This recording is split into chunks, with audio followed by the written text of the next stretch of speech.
Yeah, I'm on. What's up?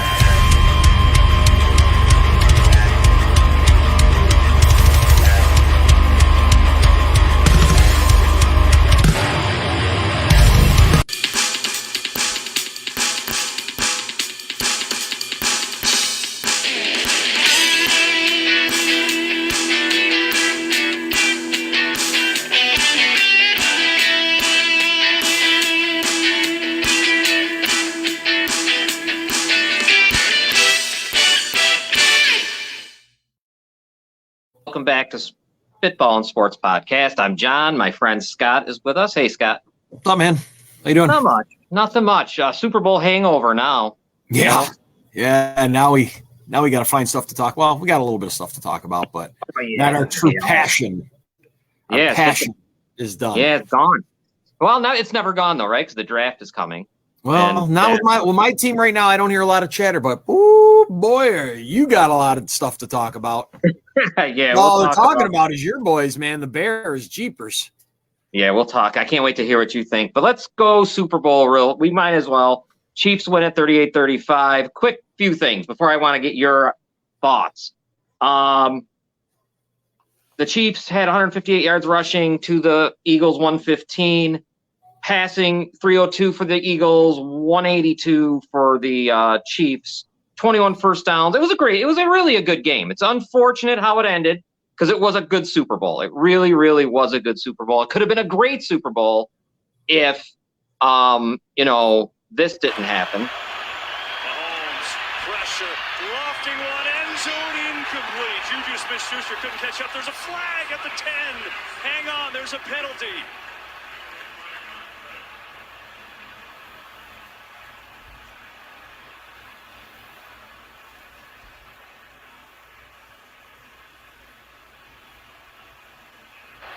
Prior to the pass, holding, number 24, defense, 5-yard penalty, automatic.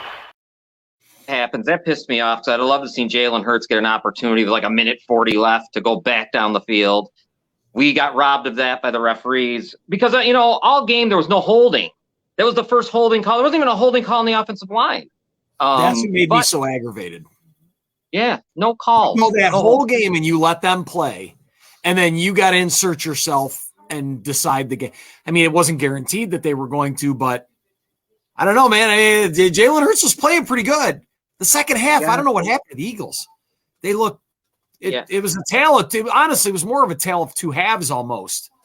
Like they switched places in halves. No sacks for the Eagles defense was surprising. Shocked. Eagles, I guess the offensive line. There was one sack the whole game, and that wasn't even a sack. That was just because he was running out of bounds and he got touched. Right. How is that a sack, by the way? I didn't know that is counted as a sack. Yeah. No, I know. That was a sack. He ran out of bounds. That dude is a sack because he touched him before he went out of bounds.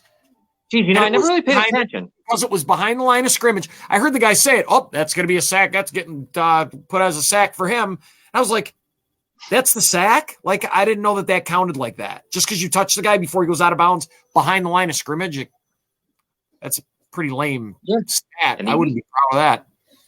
So the game was, it's a hell of a game. It was great. It was a great Super Bowl. I enjoyed it. It was just too bad. I'd love to have seen Hurts get the opportunity. As far as just some other stats, Pacheco, 76 yards rushing and a touchdown. Kelsey, of course, 681 and a touchdown. Devontae Smith, 100 yards receiving. And I think Jalen Hurts had 70 rushing and 3 touchdowns. Yeah. So I don't know, man. What did you think? I mean, that was legacy. I mean, you made a good call, I thought, last week, calling it a legacy game. The Chiefs win. It's a little early what they're talking about. They're already saying, what can he do to surpass Tom Brady? And nothing, because he's not going to get to 7 Super Bowls. Yeah, he's got to do a lot. That's probably never going to happen again. So I don't understand why Tom Brady's success was very early and often. Right. As soon as he got in and started, it was like win, and that was it. That's all he ever knew after that. Really, that's all he ever knew was winning. Yeah. Patrick Mahomes isn't going to have that life. I just don't think. But yeah, legacy. He's a great quarterback. He's the top number 1 quarterback in football right now. I mean, he's undeniable. I thought he really is. Dude, to play the way he played and to run the way he ran on a high ankle sprain.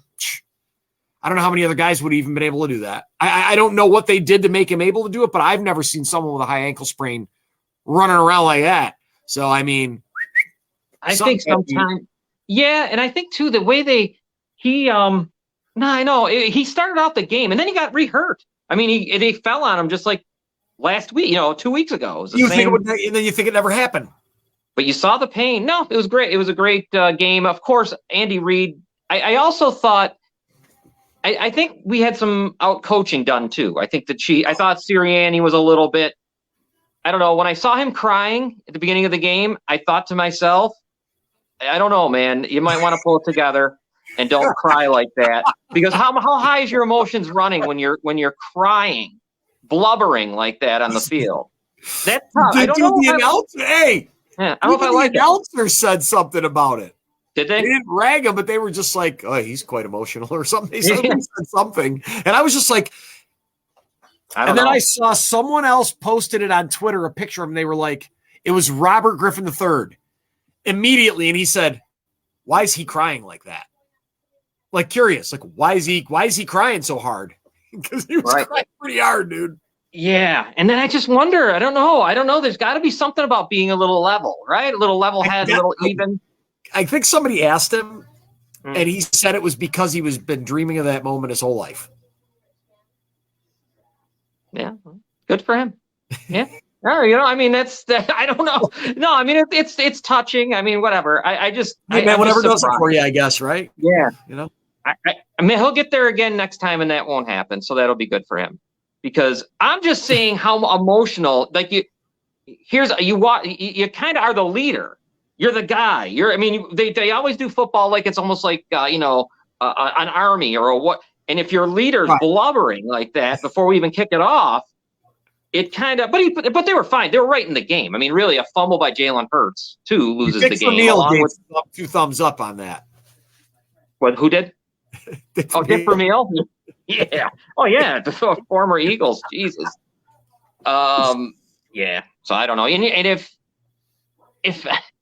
Jalen Hurts, though, I guess that it's funny because he had a great year, of course, but that was like a real coming out party, I guess, for him to really play like that because they didn't have any competition.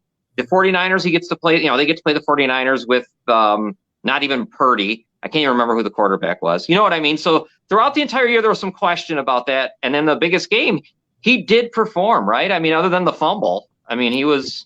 That was God. I felt horrible for him there, but because I thought that was going to swing everything at that point. As soon as that happened, I looked at my wife and said, "This is the moments. These are the things that make everything go bad."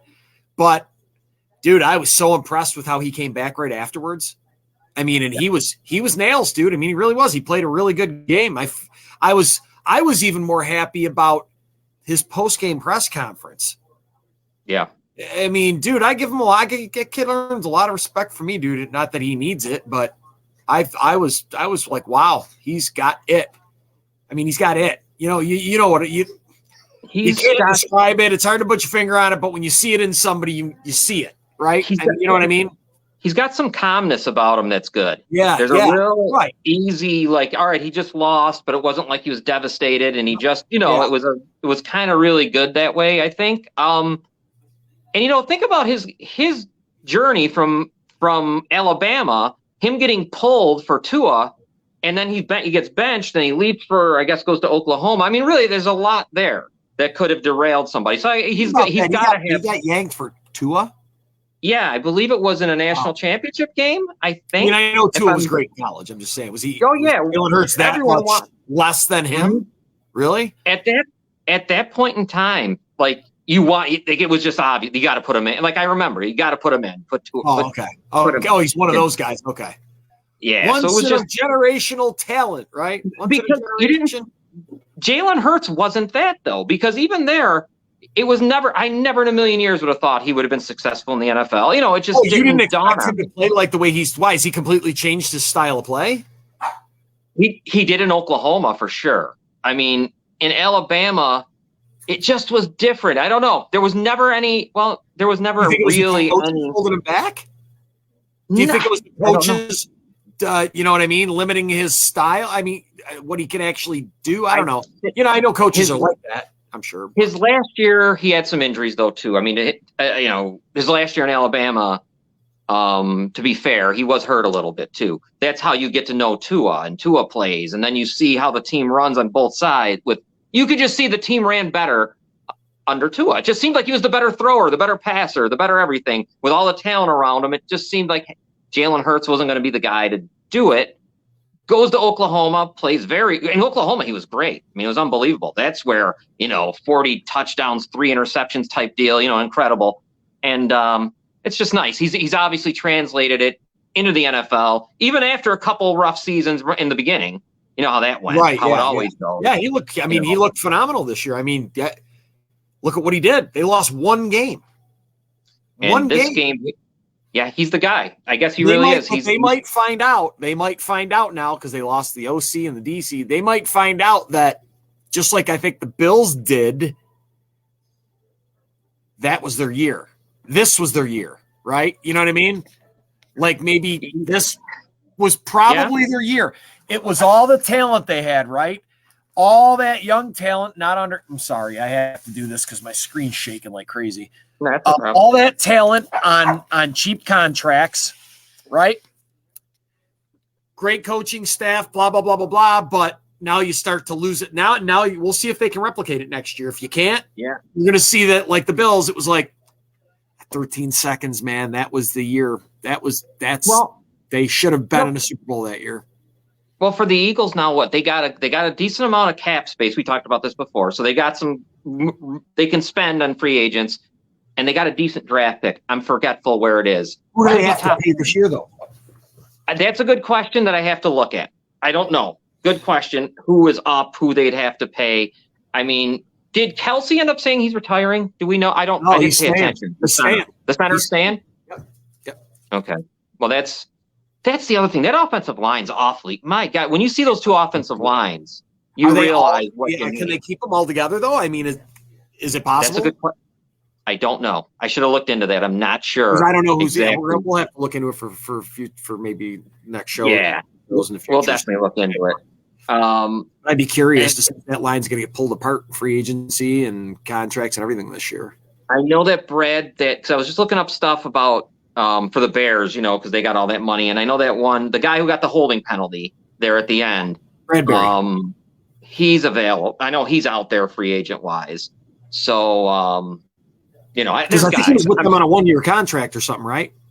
Wasn't he with think Philly so, on right? 1 year? Didn't he come from the Giants? Why do I feel like he was a Giant at one? Robin, do you remember? I think he was. Yeah, and it was kind of a thing, and he was a high pick. Let's see in here. What else do we? I'm just looking through the message board for some stuff. I think Kyle's got some. Not Slade, Barry, Cox, Johnson, AJ. Yeah, I mean they got some. Both offensive tackles are locked up. Kyle told us in there. So okay, that's always good when you got both offensive tackles. Yeah, that's huge. Locked, and your center is going to be there, Kelsey. They're going to be good. I mean, it's just a matter of so who that's around. pretty much, that's the anchor. It's a matter of right there, so they're solid. They should be solid. Who in that conference is going to get better? Because we know the conference was weak compared to the AFC, but maybe someone takes a step in that conference. I don't know. Because there wasn't much. I have to agree. I mean, they didn't really have much competition as you went through the year. Dallas was always so up and down, and so this was a huge game for them and for Jalen Hurts. So far, that I mean, until you see what people do in free agency in the draft, Yeah. you're not going to really know who's going to be their biggest competition. Right now, at first glance, it'd have to be Dallas, obviously. Now, I wanted to bring up something with you, real quick on coaching, on the NFL coaching merry-go-round as usual. Let's talk about a couple. Right now, Brandon Staley, we know. Well, no, he's probably gonna be on the hot seat next year. You would figure next year he would be somebody who was going to get fired, if you could think right off the top of your head, right? Mike McCarthy, maybe somebody else, right? If you think about guys that might get fired next year, I was just curious. What do you think? Like I wrote down some names. You tell me. There you go. I wrote names. You tell me, Scott, what you think. Staley for the Chargers. Oh, for sure. McCarthy, Dallas. Yeah. Todd Bowles, Tampa. Josh sure. McDaniel, Las Vegas. I thought they were going to fire him now. And Yeah, I know. I almost did too. I thought they were going to as well. Browns, Kevin Stefanski, maybe. I thought he was going to be on the hot seat this year, Yeah.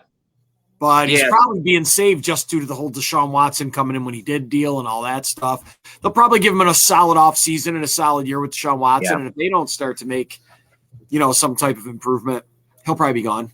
Yeah, because they should be better. Right? I'll tell you but the who might start leaning towards a hot seat will be McDermott. If they don't start winning, if they don't start getting better, you can't just keep taking a team to here.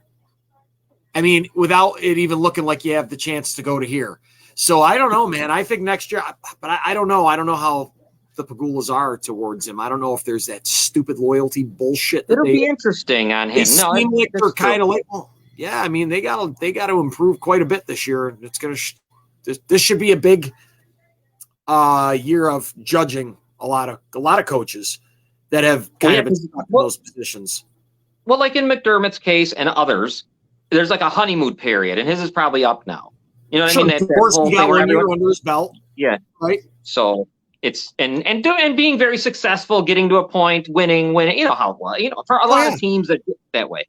I just don't know how apt these owners are to pull a trigger on the coaching in the football side of things as opposed to hockey. Obviously, they didn't have a problem with that. But Robin, speaking of loyalty, don't you think that maybe Jerry Jones's loyalty has gone a little too far with Mike McCarthy? Well, think about what he did to Jason Garrett. Right. Oh my God. Well, that's why. I mean, you know he's going to hold on forever, but holy cow! I don't know. I wonder if this has got to be it. How many more? I don't know. I thought it should have been it. I thought he If should I have was- been on the hot seat last season. If I was a Cowboys fan, I'd be so frustrated because they got all the money. He's willing to spend. He's willing to do everything, but that's one thing he can't do. Right. He just can't do that. It's weird, Yeah. you know. It really unless he is. puts himself down there one of these days to just coach. He'd be better off. Because yeah, he might as well. I mean, he's the GM, so I Right. mean, it's Yeah, I mean, I hate Jerry Jones is such a meddler, and those guys just usually never win. They just usually No. never win. now as far as upcoming. I was shocked a little bit. The OC, like you said, from Philadelphia, I think his name is Stechen. Shane goes to Indy. And Jonathan Gannon goes to Arizona, where I know he had he's really trying his best with Kyler Murray. They are close. They are doing everything together. He's trying. Really? Yeah, I think so. Yes. I think they might even be playing that game together. And that's just to remind everyone, Sean Payton to Denver, Frank Reich to Carolina.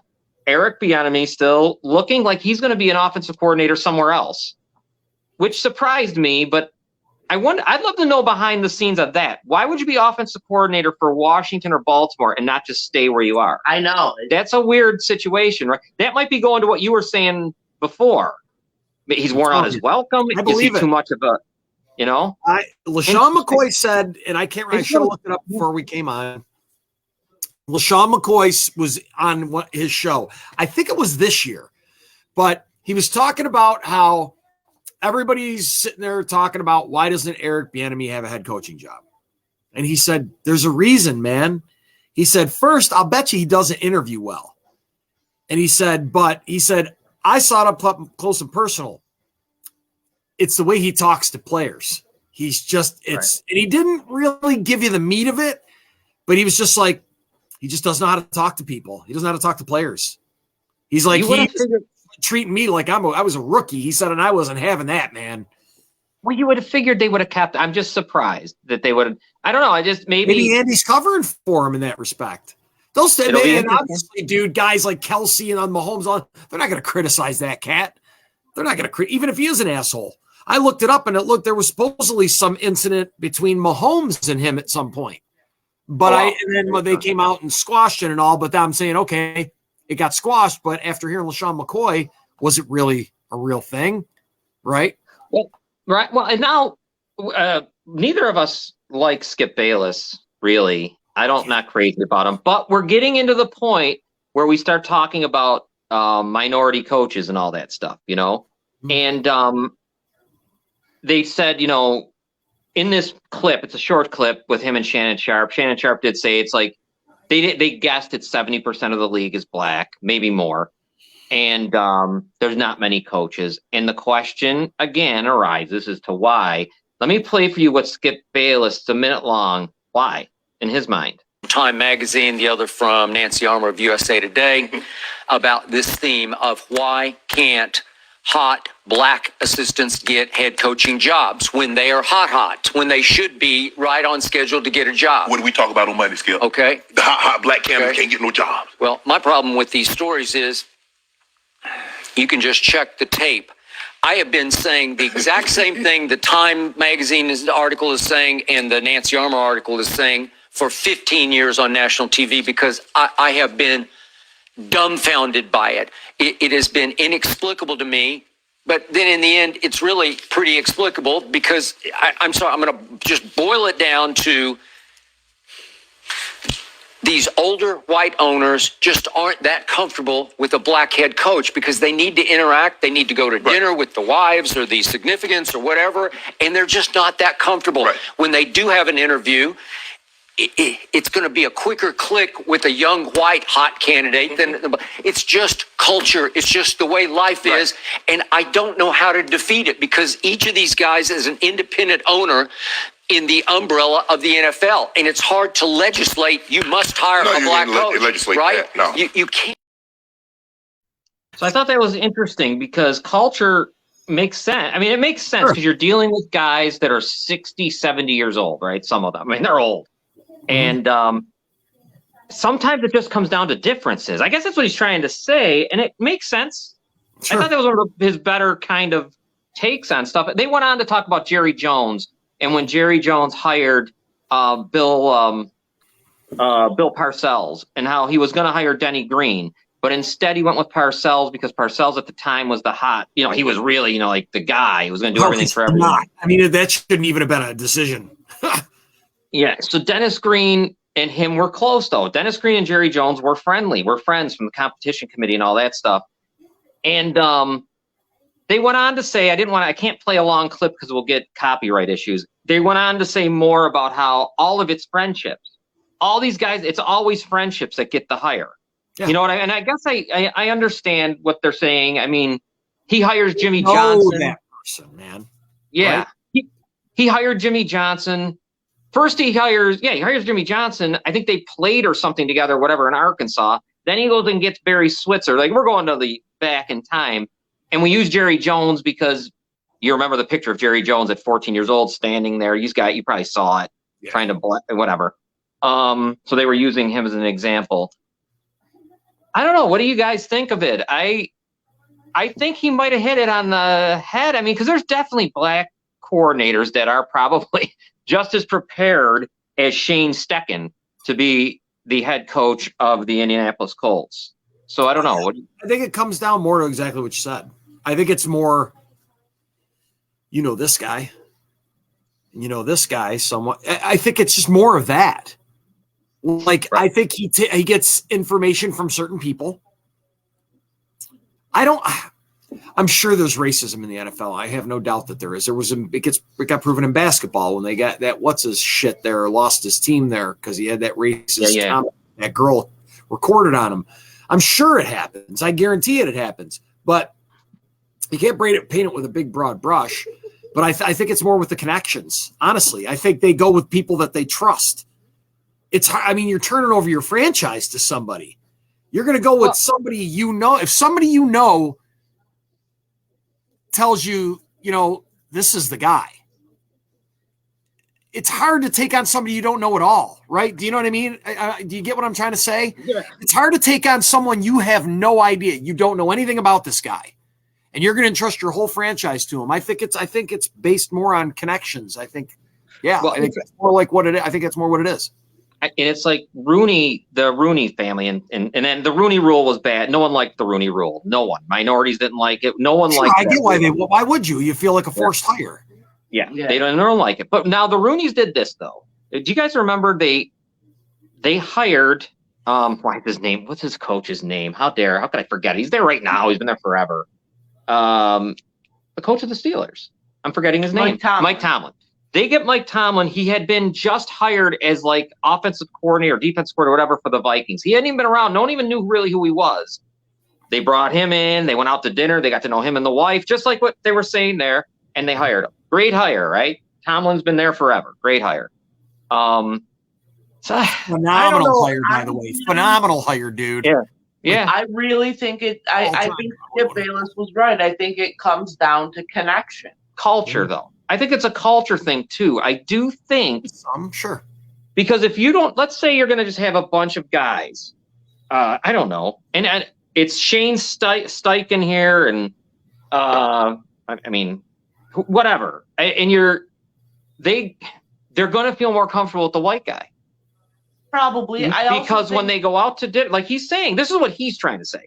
When they go out to dinner and they go talk to the family or they talk to the wife and everything else, Skip Bayless, and he might be right. There's a cultural thing there. Now, it might not be for me and you or for Scott out there. We're talking about older men.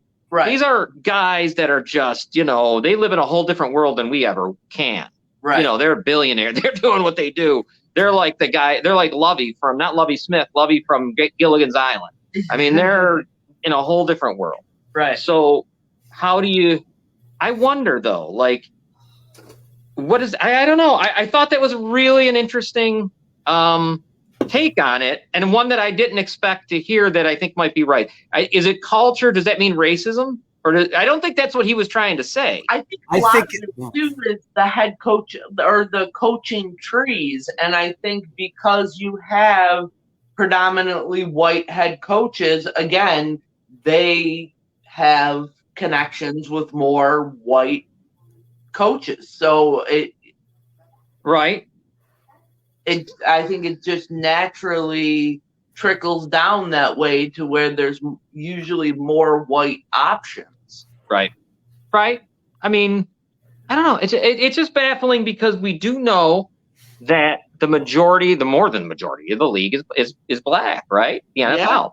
Yeah. I think what he's not even talking about, but we're going with what Bayless said, because that's what we had on there. He's not talking about that. I think he's talking about literally the interaction between the old white owner and the young black coordinator. Yeah. That's what he was trying to say. I mean, obviously the trees, everything else and all that, but like, I don't know. I think it's an interesting point that I don't know if that points to being a racism thing or just a normal comfortability thing. Right. You see what I mean? Like, I don't know. It's a tough one. I don't know, Scott. I guess it might also, it's probably got a lot to do with how they act in certain situations. I get cultural. There's so much that goes into it, man. I mean, you could go dig so deep into it. I mean, it's also that owner's lifetime experiences with certain people that cause you to have certain, like, for example, I know a person that a white guy that went to an all, pretty much because of where he lived, he had to go to a high school he was kind of in the Howard Stern situation, right? Okay. He was a white kid. His experiences in life are completely different from mine, right? Yeah. So because of our different experiences, we have different outlooks on life. I mean, there's so much that goes into it. But with older white guys, more often than not, there's more hints of racism in people that are 70, 80, 90 years old right now than there are than us guys. Just the generational thing. There's so many things that go into it, but I don't know how many times a young black coordinator or a young white coordinator is straight up going to dinner with the owner without the GM being there. Maybe. Right. I mean, you know what I'm saying? To soften the blows with the cultural divide, because there's going to be a cultural divide irregardless with those people. And I think because Bale is talking about Jerry Jones, we know Jerry Jones is everything. So Jones would be the one. Right. You know, the other way you would figure. Yeah, it's interesting, though. It's an interesting thing because we go through this every year when we get to the coaching carousel, the craziness of it all. But I heard a lot of people talking about the Bieniemy thing, and I heard them really go and race with that one. And the reason it bothered me, and dude, to the point where I saw it on Twitter by Josh Mankiewicz from Dateline, and I had to post. And I found the clip of LaShawn McCoy, and I posted it to his Twitter, and I just said, I don't know. I have no personal experience, but maybe there's something to this, right? Right. There's got to be the Bieniemy thing. That one, there's something more weird. There's because meat to that. Because he should have had the opportunity because he interviewed several times. And he's won this many Super Bowls. Look how many Super Bowls he's won as a coordinator. Yeah. Something's there. There's something, there's meat to that bone, dude. I'm telling you. Did the Chiefs even try to keep him? I mean, that's the other thing, too, because his contract's up. We know, that's why he's on the market there even more. Like, did the Chiefs even try to retain him? And he says, that's weird. Because the thought process, before I even thought of Bieniemy, much of any of this, was, okay, Andy Reid's going to retire here very soon. Right. So wouldn't it be perfect? Yeah. Offensive coordinator moves right in. Why leave Kansas City if you do? I mean, if everything was, but it might be more going to where Scott's with this. I don't know, because how could the guy? They're going to give the offense. I mean, they take the guy from the Eagles. What's he done? He got to the Super Bowl. Shane Steichen, offensive coordinator. Why wouldn't you want the guy who's won the Super Bowl now 3 times or whatever the hell it is? Who's been in the AFC Championship game 4 times? Yeah. So you would want him. He'd be. Yeah, something's wrong. Something isn't right. I'm telling you, man, and you know what? You know what the bad thing is for him, Bieniemy, is there's so much attention on it right now. It's almost forced to come out. Somebody's got to do some explaining, man, because the media is so relentless about, especially Bieniemy. They're focusing on him, right? Well, no one. He's the subject. You showed the clip. It's his little picture down there. Skip Bayless is doing a piece on it. They're going to force people to come out and tell the truth about that, man. And they should. And that'll be good journalism if they do that, because players probably don't want to shit on the guy, right? Yeah, we should know why. I mean, because they're making it an issue someone's got to say what the issue is. That's my They have point. to. They're forcing someone. You can only cover for somebody for so long, man. Somebody's got to call it for what it is, because people are getting called racist for not hiring him. So we got to hear Somebody's more. gotta Yeah. say something. I want answers. If you're going to come out and say something like that, then do the rest of the research and find out what the answer is. They got the power to do it. Quit using it for clicks, man. Because listen, isn't it? I'm shocked that Adam Schefter, all these insiders, these guys know everything. Don't know if Bieniemy's been a bad. That's I'm what sure I mean. they don't want to soil the guy's name. If it's true, It's gonna there's happen. probably Yeah. a good chance that people don't want to ruin a good opportunity. I don't know. It's Well, Sean interesting. McCoy said it, so that tells me there's meat to that bone. I'm telling you, because he was acting like people knew it, right? Right. He was talking to the other players that were there. He was acting almost like it was like without saying it, almost. I guess I felt like he was like, "You guys know what I'm talking about." You know what I mean? Doing Right. one of them. And he said it on there. People should look it up. Look it up at Eric Bieniemy, LaShawn McCoy. Just look it up, and he talks about it.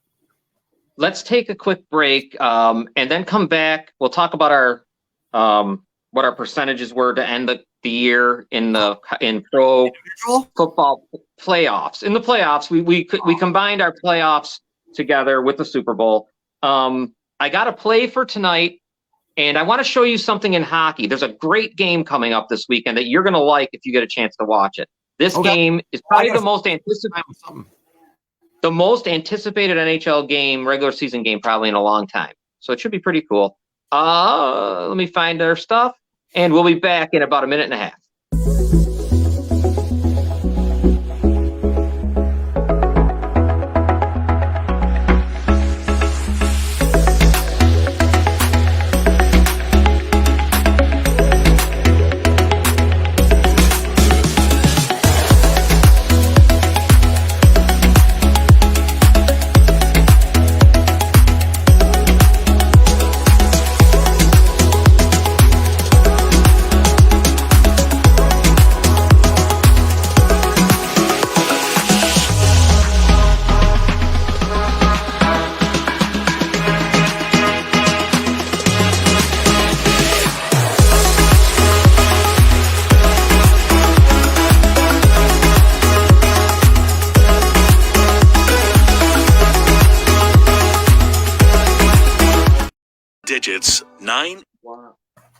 Digits 988 can save a life. If you or someone you know is having thoughts of suicide or experiencing a mental health or substance use crisis, 988 provides connection to free confidential support. There is hope. The Lifeline works. For 24/7 confidential support, just call, text, or chat 988.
Back to Fitball and Sports Podcast. Real quick, I might as well do this.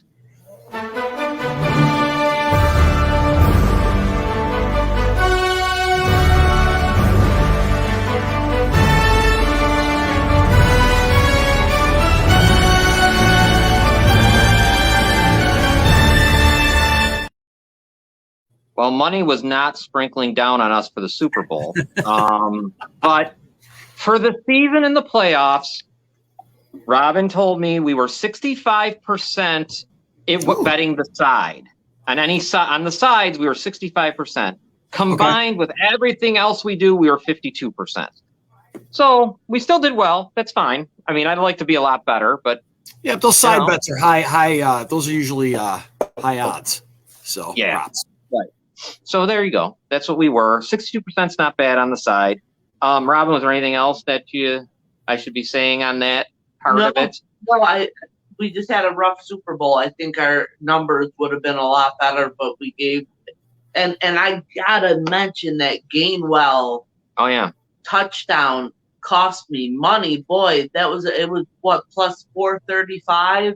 I think so, yeah. For him to score a touchdown, and for everybody, I'm sure you remember that first touchdown in the Super Bowl. I was so happy. I'm like, oh, look at this, easy money right off the bat. Called back. Yeah, he missed. It was this close. He was so close. Yeah, I was just hoping they were going to give it to him again. Like, okay, he just took the guy's Super Bowl touchdown away, hand it to him again. Yeah, no.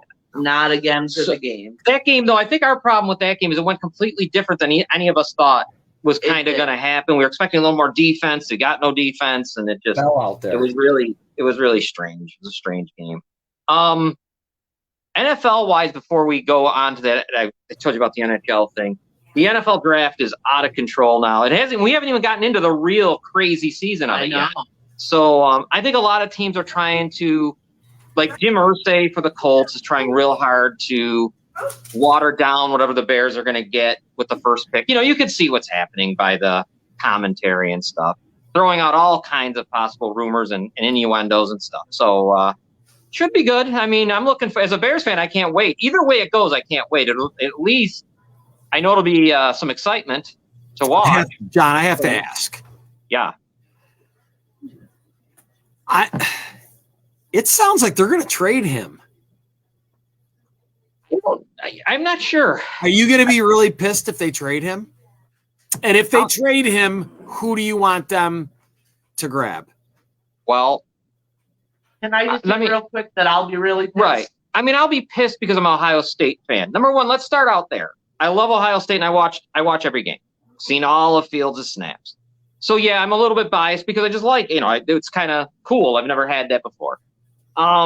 Look, if they trade him, fine, do what you're going to do, but you better be right because that organization's always been wrong when it comes to the quarterback position, and now we got a new general manager. So you were hoping this is where the Bears, oh my God, the McCaskies really, when they allowed Ryan Pace to draft a quarterback and then try to tell him your job's on the line. It was I said it then. You can't let this guy draft a quarterback. I still can't believe they let him draft the quarterback. And then knowing full well he wasn't going to be there. I know. They had to know. What were they going to do? Did they honestly think they weren't going to win? They were bad. They were a bad team. Right. And so anyhow, now if they were to let him go, CJ Stroud. Obviously, they probably have what? The number one. They have the number one overall pick. Yeah. So who do you want?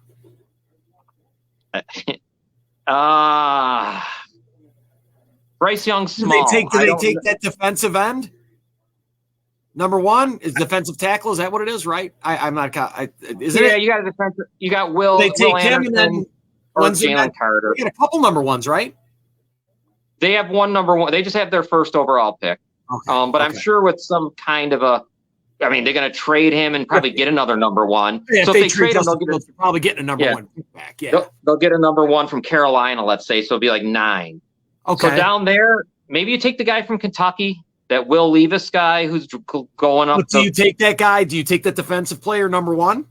Yeah, I would take Jalen Carter. This guy, right? He's the generational guy. Blah blah blah blah. Right. Okay. Anderson or Carter seem to be the way you'd go. It's up to them what they want. They want the defensive tackle. You know what I mean?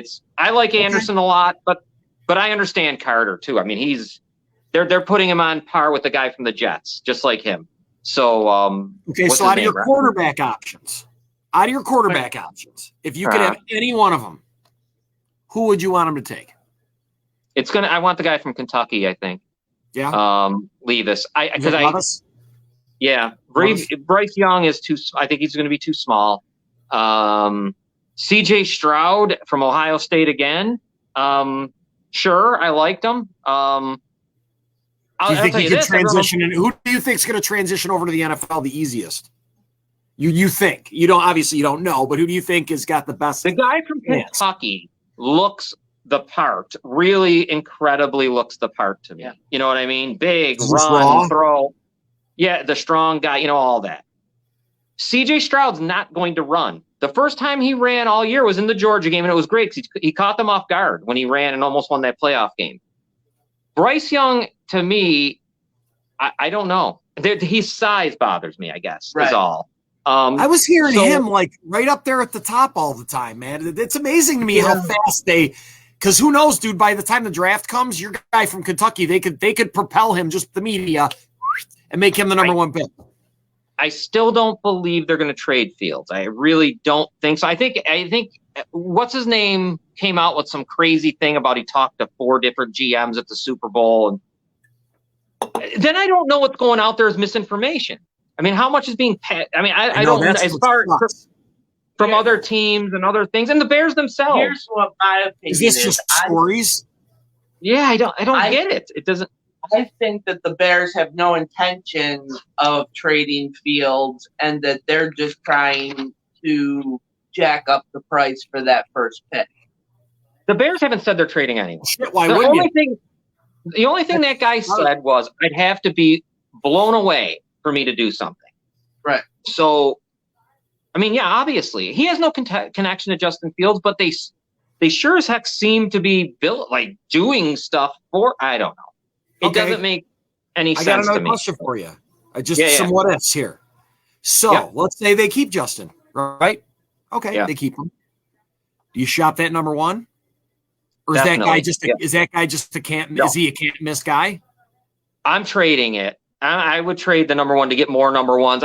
You want to get back the number 2 because that is a high number 2 for Claypool, of course. If you can recover, like if you go with Indy and you get Indy's number 2 or Houston jumps up, whatever, you know, if you can get that second round pick, that'd be great. Get a couple firsts. I would trade. You have to, because you could really build. And you know what I mean? You're gonna get another, and that team's probably not gonna be good anyway, so it's gonna be another high pick in the following year. I would hope they could get 2 number 1s, 2 number 2s. I would love to see that, or maybe 3 number 1s and a number 2. They got to do But- something because they're going to have to make or break with Fields soon, right? I mean, he's on his rookie Well, this deal. You only got so much Yeah, time this- left. You got 2 years left, right? Yeah, this year, the Fields thing is so crazy because of what Ryan Pace and drafting him.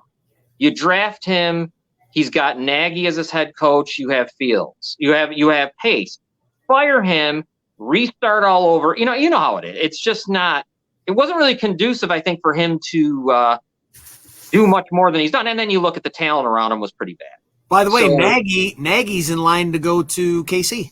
Yeah, he'll be the offensive coordinator, right? Yeah. He'll be the quarterback's coach again there. So he won. Right. He won. Yeah. So he Was should have never play left. calling when he was in Chicago? He did, but then he'd have to take it away from himself and give it to someone else because He was they were terrible always, at it. that's what it felt like. But the team was terrible. That's the thing. The team was Can he terrible though destroy too. Patrick Mahomes, John? What's that? Can he destroy No. Patrick?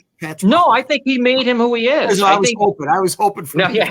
No, he made him who he is. They love each other. They'll probably like him. If the enemy is what's being said about him, Well, that's right, because Nagy Nagy was was- there before.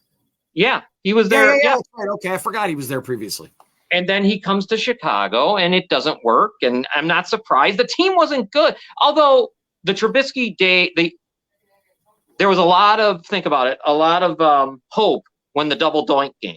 Because that was a rookie Trubisky, I think, or second year Trubisky, who had a hell of a playoff game. No interceptions, 2 touchdowns, 300 yards, drove them down the field to win. They win the game if they don't double doink, and it was because of Trubisky. Great throw. I remember, I can still see it. So Nagy was really, and then it just went to hell. It just, something between him and Trubisky happened. I don't know what happened between those two, Nagy and Trubisky. Then Trubisky gets hurt, and there's no more running, as I recall. Trubisky stopped being able to be They mobile. totally changed the style of playing. And then that was it. And but anyhow, I understand why Ryan tangent. Poles- I'm sorry, but I Huh? wanted to talk about this. I No, know I I got you going, but I wanted to talk about this. But I understand Ryan Poles wanting his own, like, he's got to really love Justin Fields, right? Because he's going to be married to Fields, right? That's that's who you have as your guy to keep your job, to keep your job, basically. Right.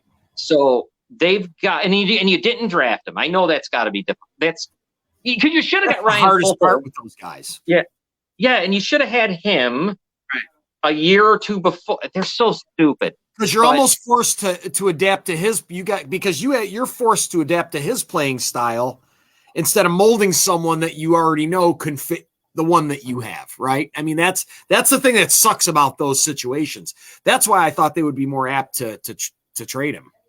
It's possible. I mean, could he be traded to Carolina? Sure.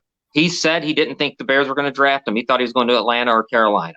Then you hear Mahomes talk about how the Chicago Bears told him they were going to draft him the year they drafted. He thought he was going to the Bears, and Trubisky gets called. His name gets called. So I don't know. I mean, Justin Fields says, I want a dome. I hope they build it. They are building a dome in Chicago. So it's weird, man. This is a real crazy. I can't even imagine what it's going to be like next month, as we're a month away from. You're pulling your hair out, dude. It's going to be cool. I'm kind of looking forward because the Bears are been so irrelevant and terrible.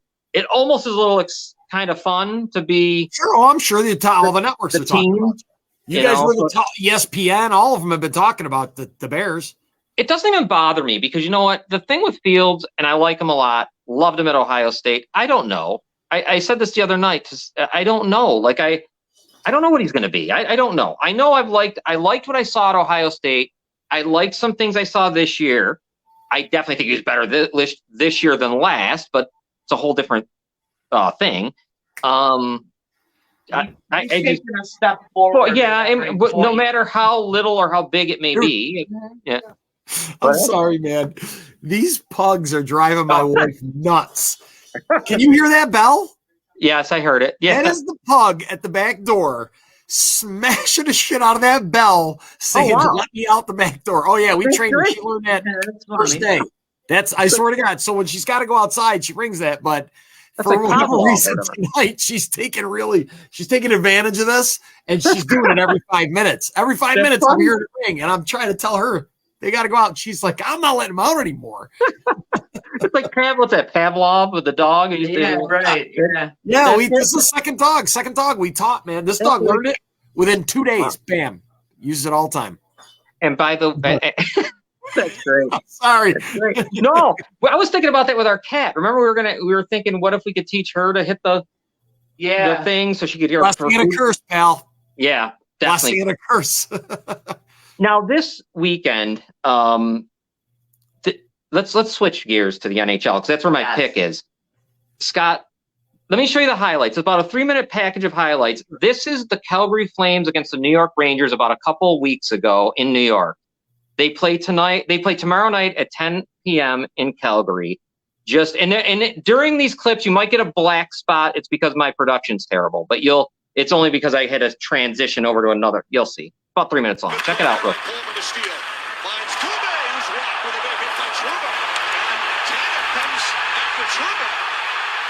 Drops his gloves. Tanev does too. Don't forget, Chris Tanev coming off an upper body injury. I'm not sure this is exactly what he wanted right now, but he's in it. The two number 8s doing battle at center ice at Madison Square Garden.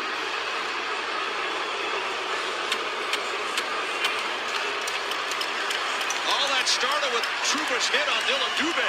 And you have to be aware when Jacob Trouba's on the ice. This is what he's known for. He can hit in the open ice, and this is a really good example of it. He lines up Dylan Dubé. Dubé tries to change direction, head up, nonetheless, but still ran into Trouba. And here comes Chris Tanev to his rescue. That is a clean open ice check by Trouba. Nothing wrong with that.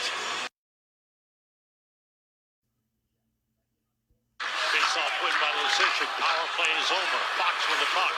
Now Lindgren, he shoots. Saved by Markstrom. There's a rebound. Cleared to slide by Zadorov. Cooley just missed it. He took a swipe at it, just couldn't get the blade of his stick on the puck. Lucic gets knocked down. Fans like that with a penalty upcoming. Sammy Blais. And here comes Lucic. Zadorov goes after Sammy Blais. This is... This... Wow, look at this. Not be, and now Uyghur Weaker and Cooley going at it. Sammy Blay and Zadorov. The helmets have come off. And some Kadri is. That's the middle. Big hit. Kadri rocked by Trouba. And then here comes Dubé going up after Trouba, who hit Dubé earlier in the game. Now Dylan Dubé steps up a couple of weight classes to defend his teammate, but Nazem Kadri took a big hit, popped right back up. He's gone to the bench, looks like he's okay, but Trouba delivers another massive body check to put on his highlight reel. Wow. Well, there is a reason why Jacob Trouba was given the captaincy for the Rangers, because of the way in which he plays. And this is just a world-class hit right here. Kadri cuts back to the middle, and that appears to me to be just a perfectly clean hit by Trouba. Steps right into him. I think they will take a look whether. Jacob Trouba. Awesome. Yeah. So you see what happened there. The Rangers pretty much had the game ended up the Rangers won in overtime. I think 4-3 was the final, but they had their way with them physically. And Calgary's not used to that because you got Milan Lucic, their head coach being one of the Sutters. They're not used to that. They play tomorrow night in Calgary. The other thing about it is too that's going to be interesting is Calgary. The Rangers are a really good team, and so is Calgary. But Calgary's been struggling lately, winning one, losing one. And today, which will add fuel to the fire of this, the agent of Huberdeau, Jonathan Huberdeau, came out, who plays the center for the Flames, and said, "You know, you got to. It's let me see. Did I get it? I don't know if I downloaded what he said. Here it is, right here. This is what he tweeted. He tweeted, the definition of insanity is doing the same thing over and over again, expecting a different result. Also, negativity sucks the joy right out of players," and he sent it to the Flames.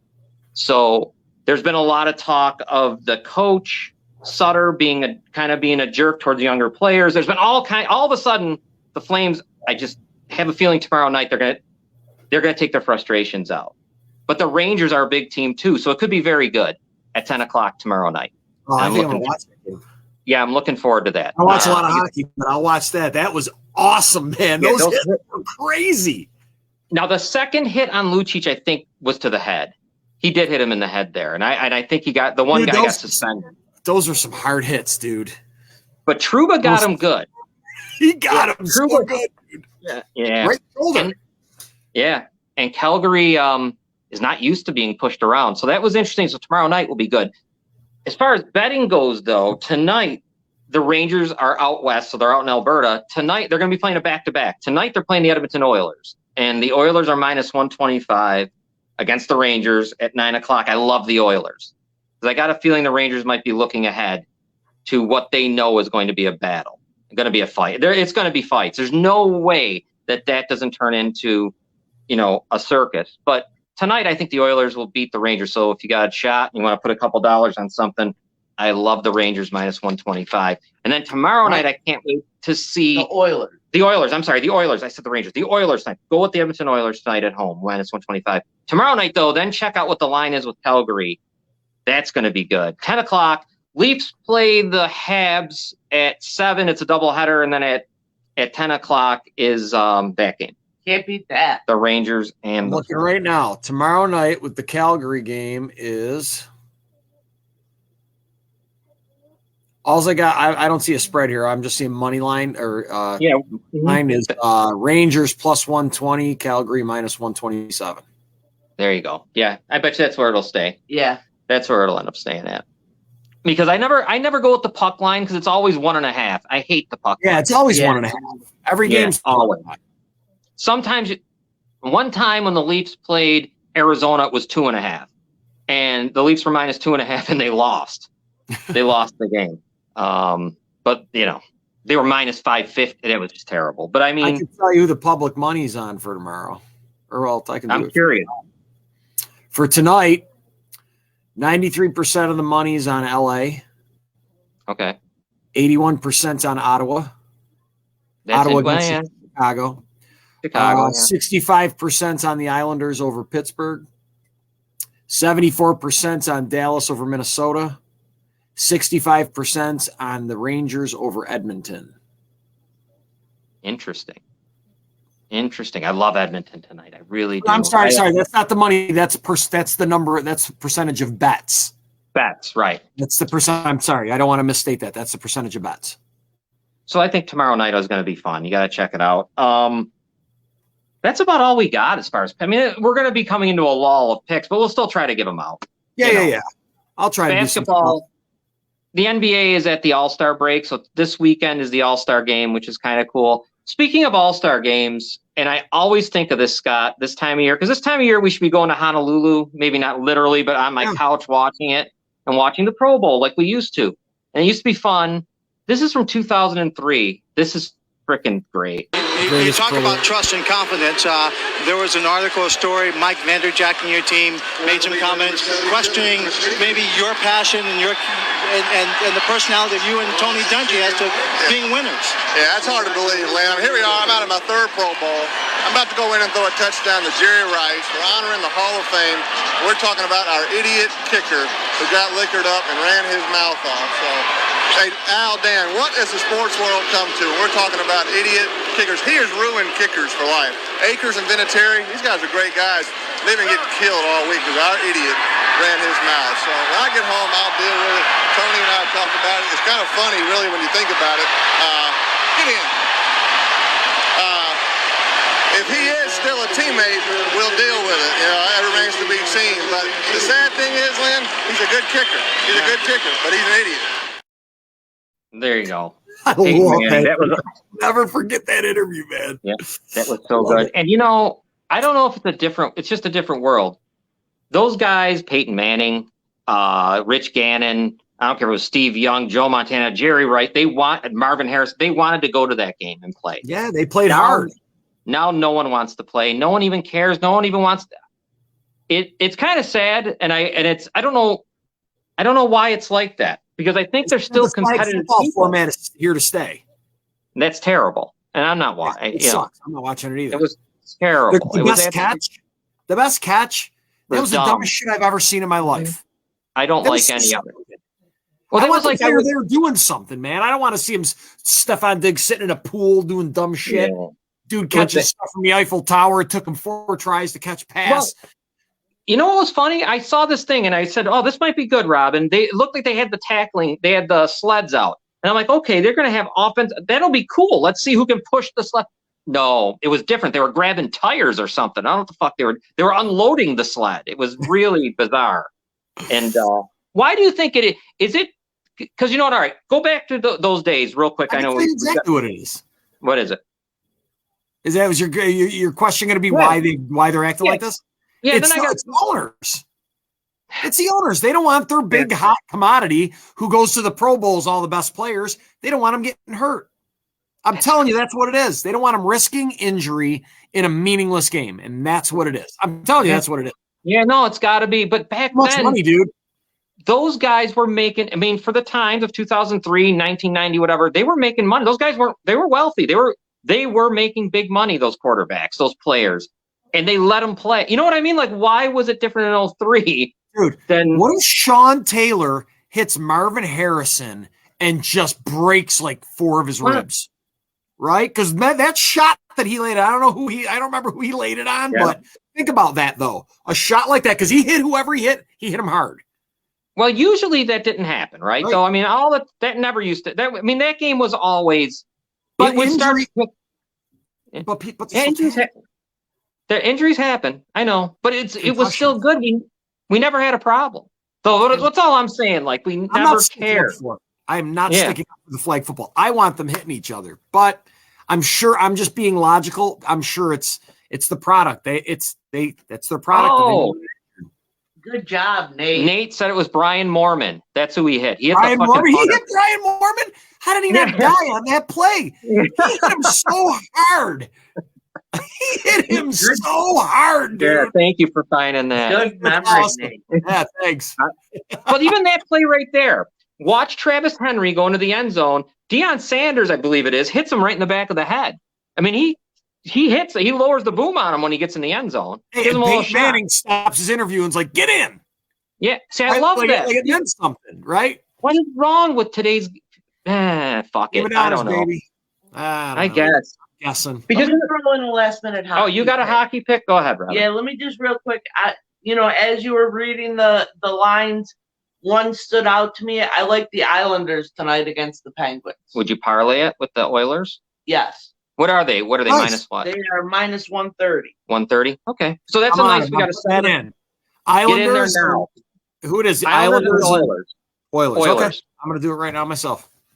All right, why don't we get going? It's 7:00, and next week we'll be back with all kinds of stuff because there's always. I'm going to sports get into. I usually do pretty good with basketball after the All-Star break is when I usually start winning money on it. I So, know you were good. Yes, I remember that I last did year. pretty good. I was looking. I got to do my deep dive back into the stats and stuff like that again. I'm looking at some trends and shit like that. See who's doing Awesome. what. So we'll talk some basketball. We'll talk Right. some hockey and NFL because it doesn't end. There'll be more rumors for us to. This to is the talk best about. time of year, man. The what ifs. All right, Scott, take it easy, buddy. See you guys. Have a good one. Good night.